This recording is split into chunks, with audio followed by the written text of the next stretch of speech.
Nouvelle tranche d'informations sur Okomedia TV. Bonsoir et bienvenue à tous.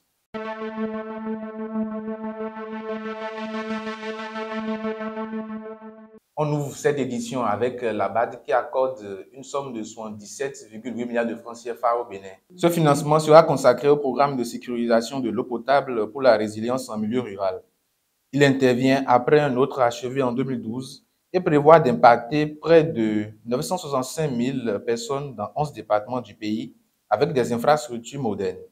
Au total, 130 forages à haut débit et 40 châteaux d'eau seront réalisés pour favoriser un large accès des populations des zones reculées à l'eau potable. Aussi, il est annoncé la construction de 1440 bornes fontaines et 4200 km de canalisation dans le but de permettre la distribution et le raccordement de 20 000 ménages.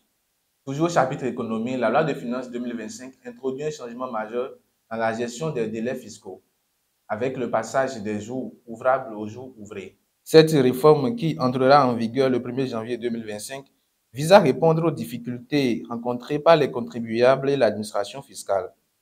En adoptant cette réforme, le Bénin simplifie son système fiscal, le rendant plus équitable et adapté aux réalités du terrain, tout en améliorant la relation entre l'administration et les contribuables. L'exigence des pièces administratives avant la signature des contrats de marché public est désormais suspendue. Dans une note en date du 9 décembre 2024, l'autorité de régulation des marchés publics a mis un terme à cette pratique. Il s'agit d'une décision prise en application des orientations du gouvernement conformément à la lettre numéro 3181 MEF DC DNCF SP du 27 novembre 2024 portant suspension de l'exigence des pièces administratives dans le processus de signature des marchés publics.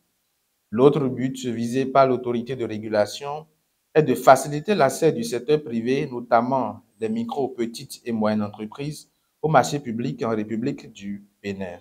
Hors de nos frontières et au Ghana, la Cour suprême a rejeté ce mercredi 2 recours contre un projet de loi adopté par le Parlement qui restreint drastiquement les droits de la communauté LGBT, ouvrant la voie à sa prochaine promulgation dans ce pays d'Afrique de l'Ouest.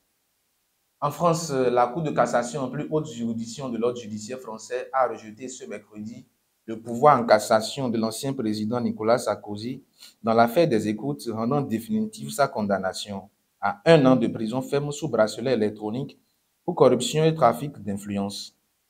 Une sanction inédite pour un ancien chef de l'État qui n'a pas attendu à saisir la CEDH. Ainsi se présente le condensé de l'actualité. Merci de nous avoir suivis.